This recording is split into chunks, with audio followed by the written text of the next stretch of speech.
اپنے شہباز شریف صاحب کی گرفتاری کے حوالے سے گفتگو کر رہے ہیں. دو تین بہت اہم باتیں جس میں مجھے آپ کا ری ایکشن چاہیے. ایک تو یہ ہے کہ اس گرفتاری کی ٹائمنگ کے حوالے سے آپ ہمارے ناظرین کو ضرور بتائیے. اور دوسری بات یہ کہ جنرل الیکشن سے پہلے انہوں نے نواز شریف، مریم نواز اور صفدر کو پکڑ لیا تھا. اب جب بائی الیکشنز ہونے والے ہیں اور زیادہ تعداد پنجاب میں انہوں الیکشنز کی ہیں تو، اور چونکہ شہباز شریف صاحب کافی ایکٹیو تھے، انہوں نے پیپلز پارٹی کے ساتھ ایک انڈرسٹینڈنگ جو ہے وہ اچیو کی تھی.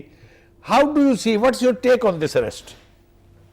دیکھیں جی، ایک جو آپ نے خود نشاندہی کی کہ جی جو ٹائمنگ ہے وہ بڑی جیسے ایکوریٹ پلان کے ساتھ کرتا ہے کہ آپ کی اسمبلی ختم ہوتی ہے اور آپ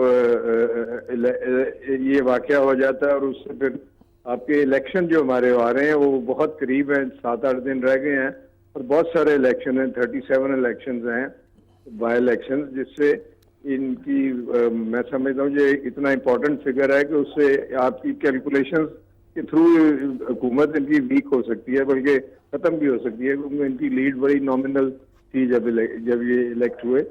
تو یہ سارا کچھ الیکشنز کی مینیپولیشن کے لیے کیا جا رہا ہے. اس کو ریگ کرنے کے لیے ہر طریقہ استعمال کیا جائے. آپ دیکھیں یہ کیسز کئی سال چلتے رہتے ہیں اور وہ کوپریٹ کر رہے تھے.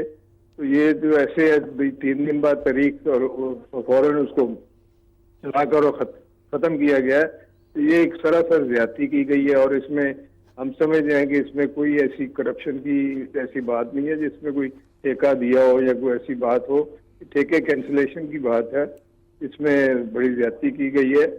ہم انشاءاللہ اللہ نے چاہا تو اس معاملے کو بھی ریزالو کرنے کے لیے بالکل عدالتوں میں بھی جائیں گے، سڑکوں پہ بھی آئیں گے، اور جو ضرورت پڑی ہم اس کے مطابق، قانون کے مطابق انشاءاللہ اس کو فائٹ کریں گے. اور یہ میں سمجھتا ہوں یہاں الیکشن کی بھی بےعزتی ہے اور ووٹ کی بھی، جو ہم کہتے ہیں کہ جو ووٹ کی قدر نہیں ہوتی وہ اس سے ثابت ہوتی ہے. پرویز بھائی، آپ کا